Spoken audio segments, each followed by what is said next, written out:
Shalom, saudara yang dikasihi Tuhan. Hari ini saya ingin membagikan firman Tuhan dengan tema lebih dari yang kita bayangkan. Satu hari, rice cooker di rumah kami itu rusak. Jadi saya dan istri harus pergi ke toko elektronik untuk membeli rice cooker yang baru. Nah, ketika kami tiba di toko tersebut, istri saya sangat senang sekali karena ada begitu banyak tipe rice cooker yang dia bisa pilih. Dengan cepatnya dia melupakan bahwa ada suami yang beserta dengan dia pada saat itu. Karena apa? Karena semua perhatian dia yaitu tertuju kepada setiap rice cooker yang ada. Satu persatu dia teliti dengan sabar. Dan tentu situasi itu juga kemudian menjadi sebuah latihan kesabaran buat suaminya. Ya, dan akhirnya setelah lebih dari 30 menit, dia datang ke saya dan dia katakan bahwa dia itu bingung, nggak tahu, nggak bisa memutuskan mau pilih rice cooker yang mana. Karena setiap rice cooker itu punya banyak sekali fungsi-fungsi yang bagus. Nah, kemudian saya tanya kepada dia, saya tanya, apa kamu tahu fungsi-fungsi itu buat apa?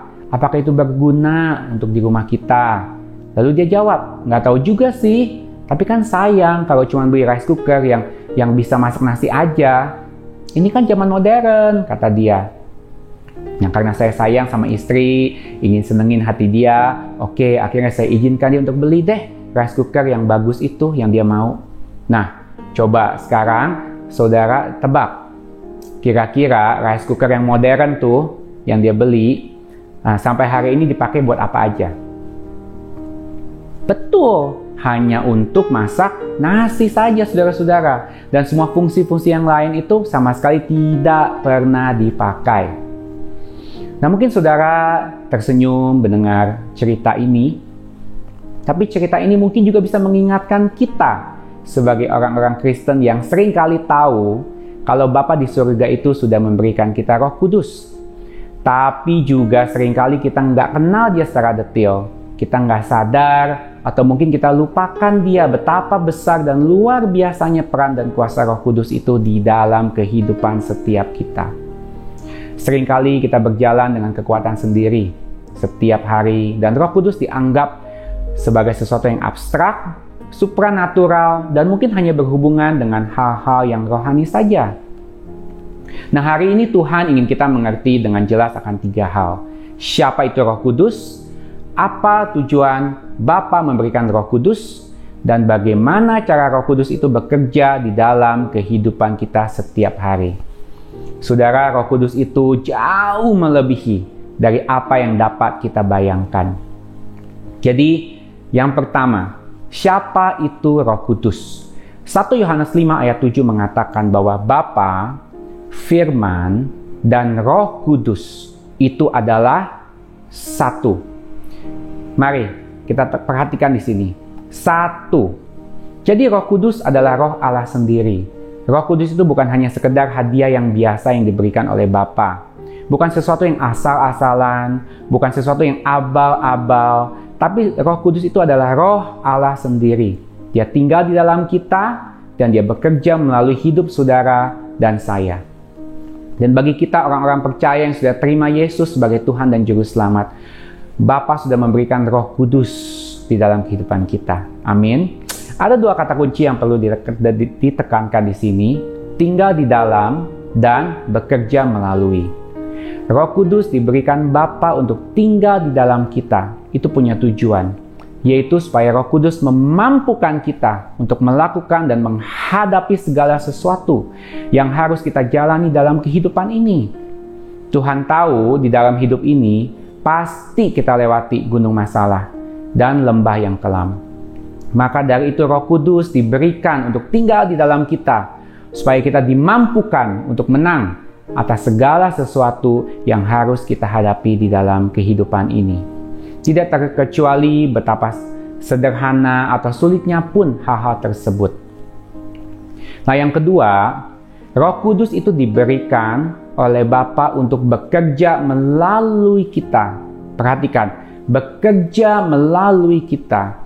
Itu artinya Roh Kudus ingin bekerja melalui hidup kita supaya kita bisa menjadi berkat bagi orang-orang banyak. Menjadi berkat bagi orang-orang banyak lewat apa? Tindakan kita, perkataan kita, karakter, kesaksian hidup kita. Jadi dalam Galatia 5 ayat 22 dan 23 dikatakan bahwa buah roh itu dihasilkan olehnya melalui kehidupan kita. Apa aja? Kasih, sukacita, damai sejahtera, kesabaran, murah hati, dan sebagainya. Ya, berarti saudara, kita ini pasti bisa jadi orang yang punya kasih. Pasti kita bisa jadi orang yang membawa damai sejahtera. Pasti saudara bisa jadi orang yang murah hati. Pasti saudara bisa jadi orang yang punya penguasaan diri yang baik. Amin. Jadi jangan pernah berkata, aku ini ya seperti ini aja. Aku udah gak bisa berubah lagi, udah terlambat. Enggak saudara, Roh Kudus yang akan bekerja melalui hidup kita. Untuk menjadikan kita yang hari ini itu lebih baik dari kita yang kemarin. Dan melalui itu kita bisa menjadi saksi-saksinya. Memberitakan Tuhan lewat setiap tindakan, perkataan, dan kesaksian kehidupan kita. Lalu kemudian anggota keluarga kita, teman-teman kita, orang-orang yang kenal kita, yang mungkin belum percaya kepada Yesus, akan mulai tertarik untuk ikut. Akan mulai tertarik untuk percaya kepada Tuhan karena kesaksian hidup kita. Jadi saat ini dimanapun saudara berada, katakan, saya pasti bisa jadi orang yang sabar.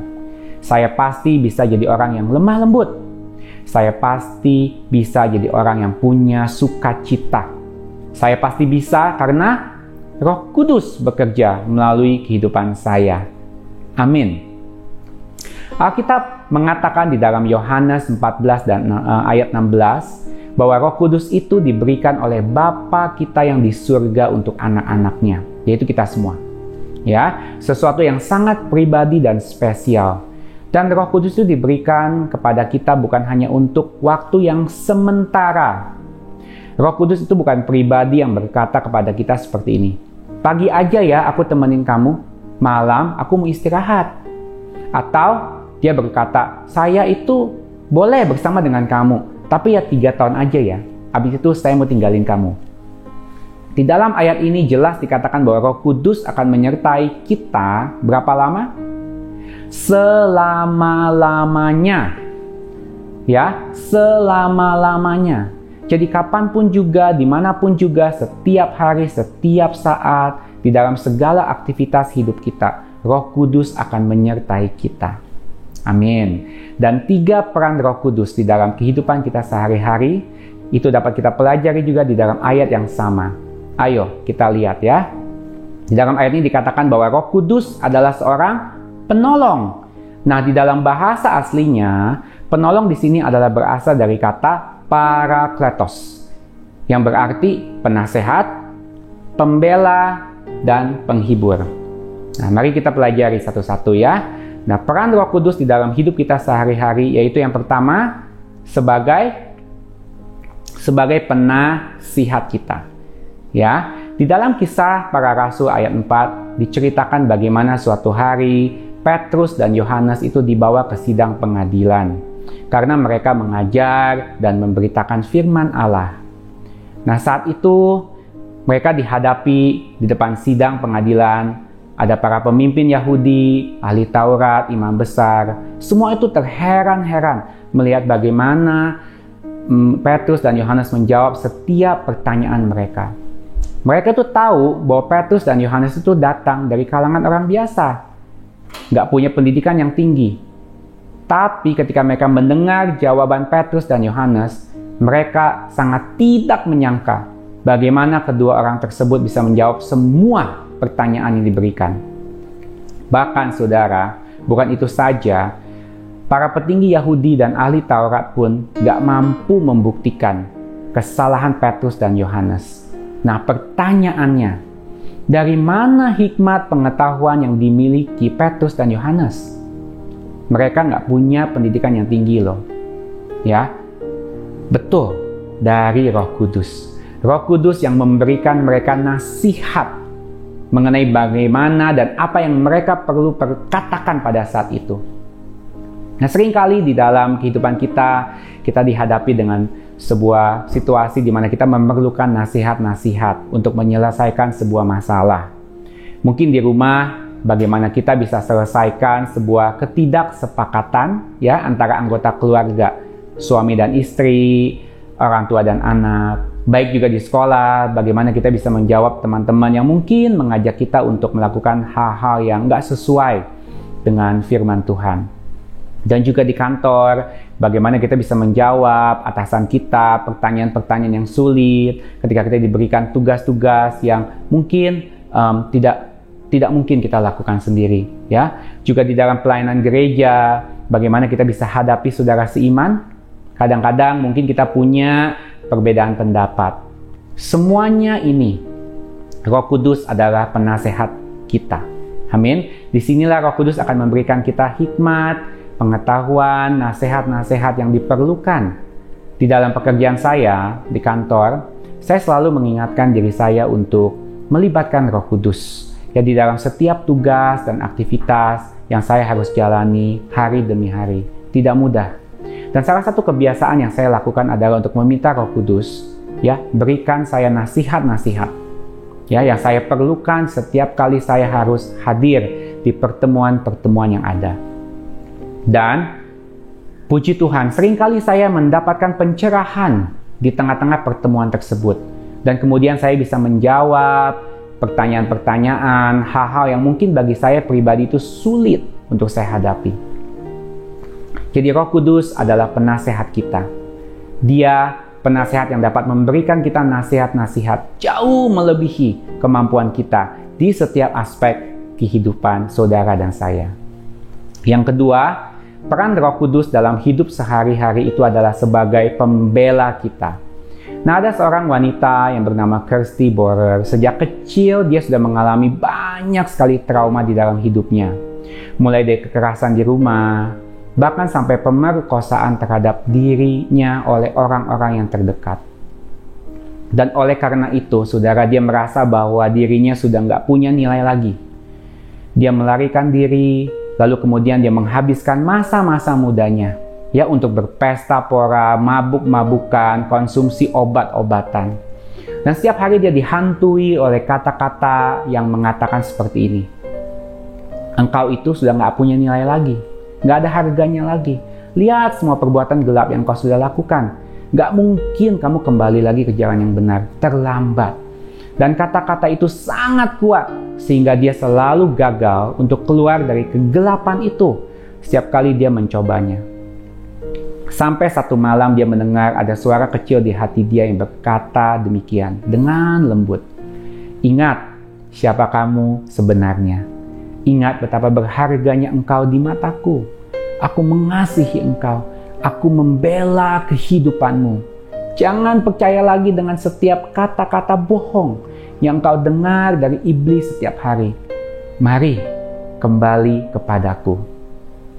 Malam itu Kirsty tahu bahwa Tuhan itu selalu membela kehidupannya. Tuhan gak pernah tinggalin dia.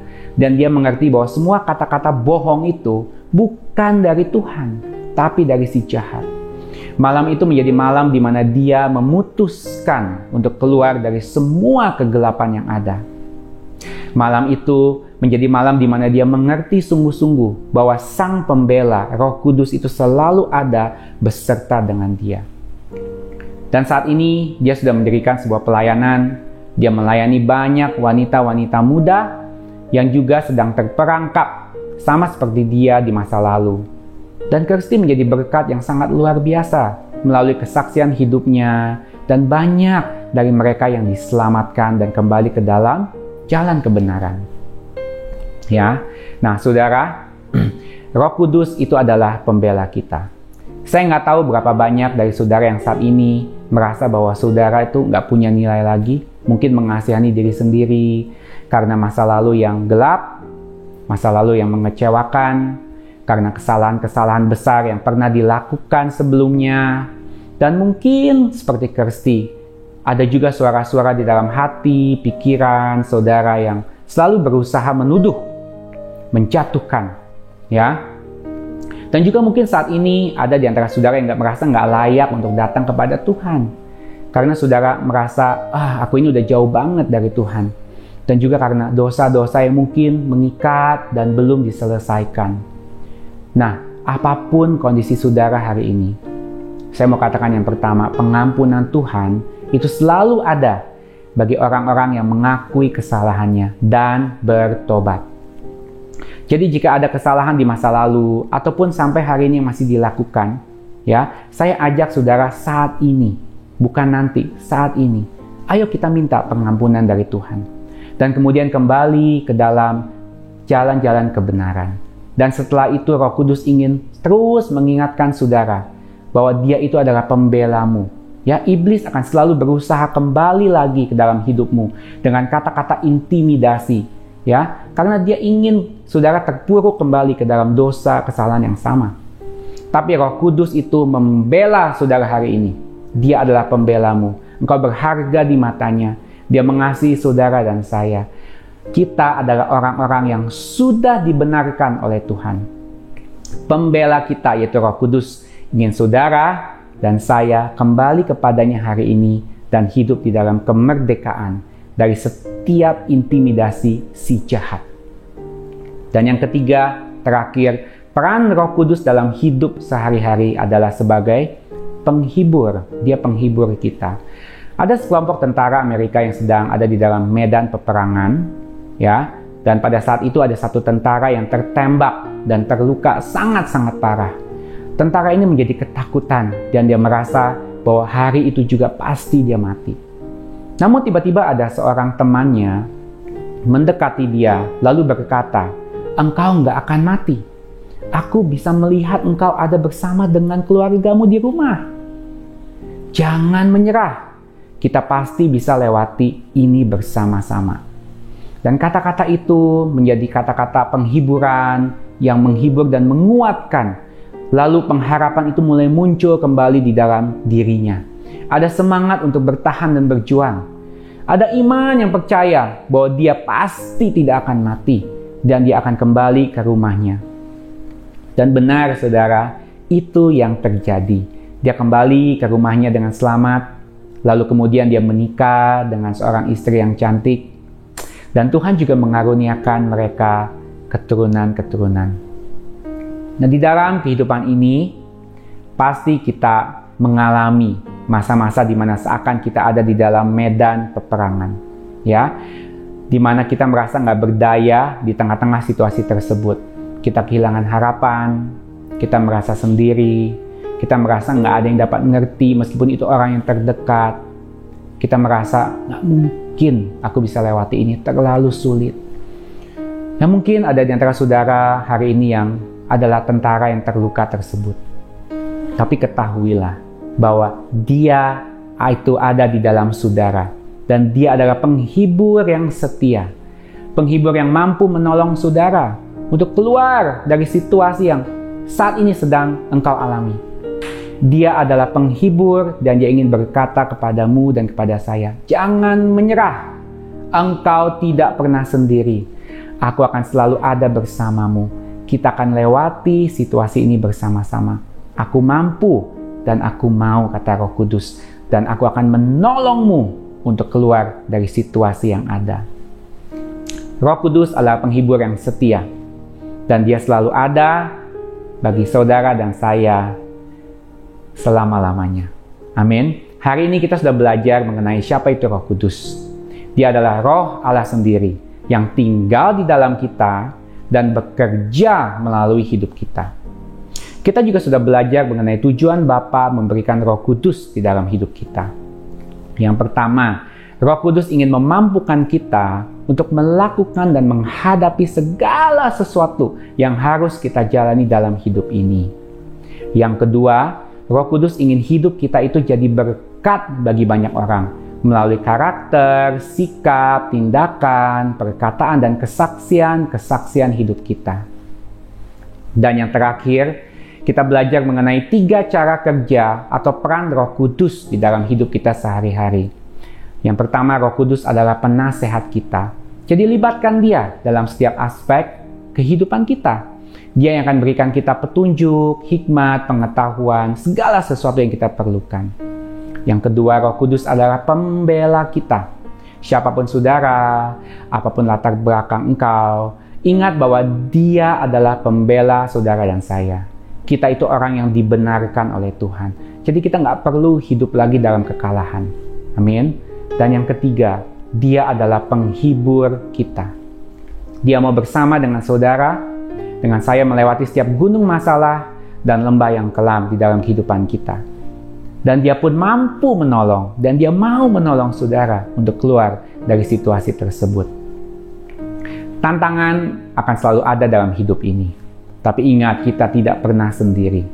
Roh Kudus selalu ada bagi kita, dan Dia menyertai kita sepanjang kehidupan ini. Jadi jangan bangun pagi-pagi kemudian meratapi nasib hidup. Sepertinya nggak punya tujuan, nggak punya harapan. Tapi bangun pagi dengan semangat. Lalu katakan kepada dirimu sendiri, saya itu bisa lakukan dan hadapi segala sesuatu yang saya harus jalani. Karena Roh Kudus ada di dalam saya dan Dia bekerja melalui hidup saya.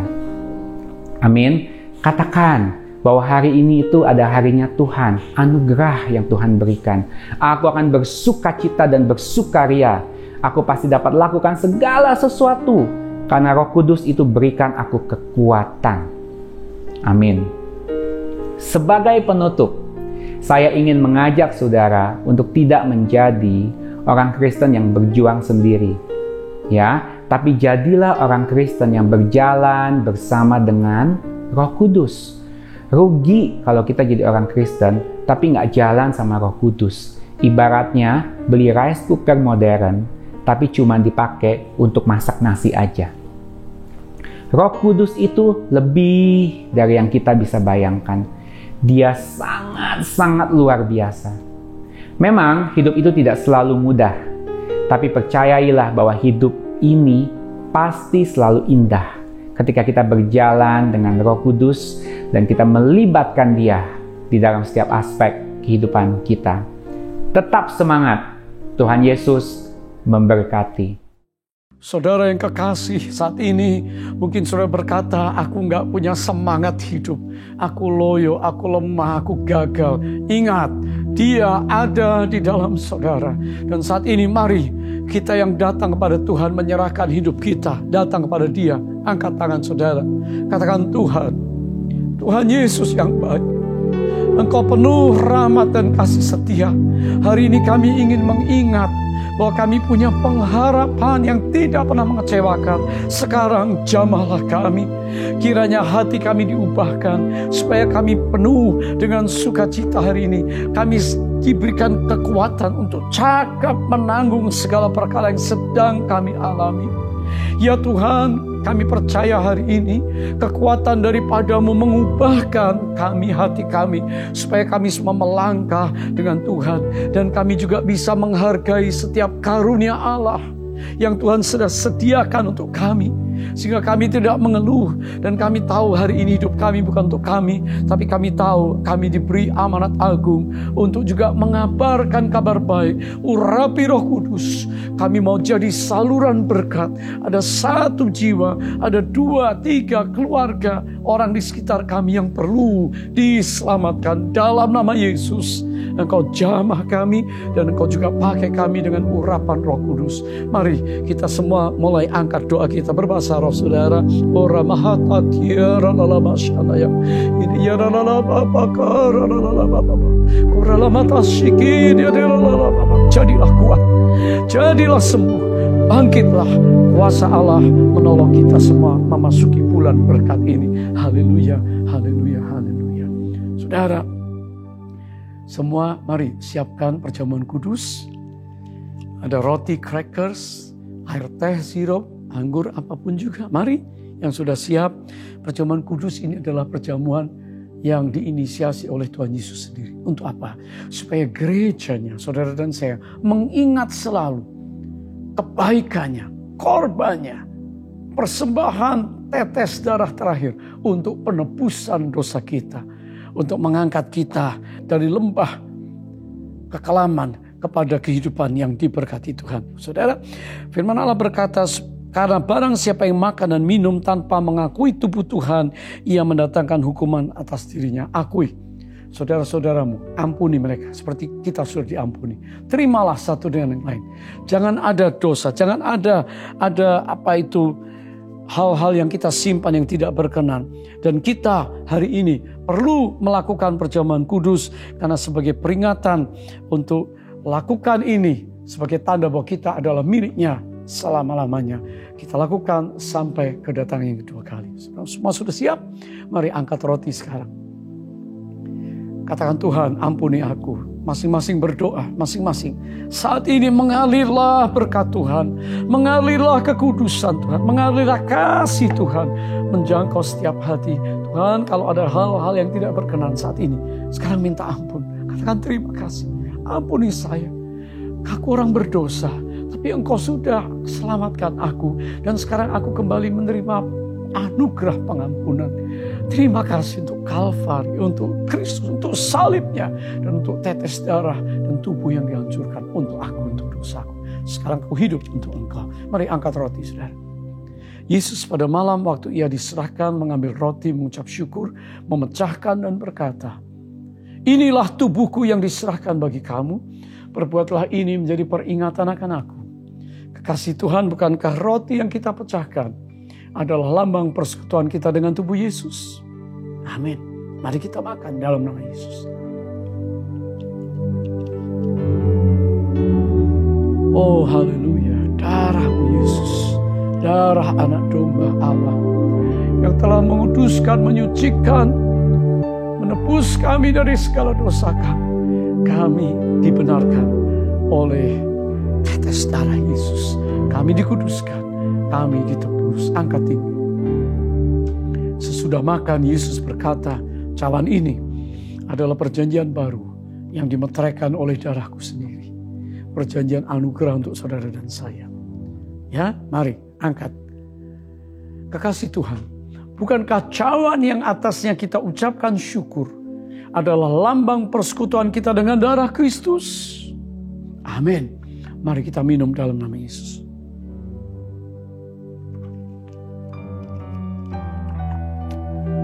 Keluarga single semua, mari angkat tangan saudara. Katakan, oh rialah bahasya. Terima kasih Tuhan. Terima kasih Yesusku.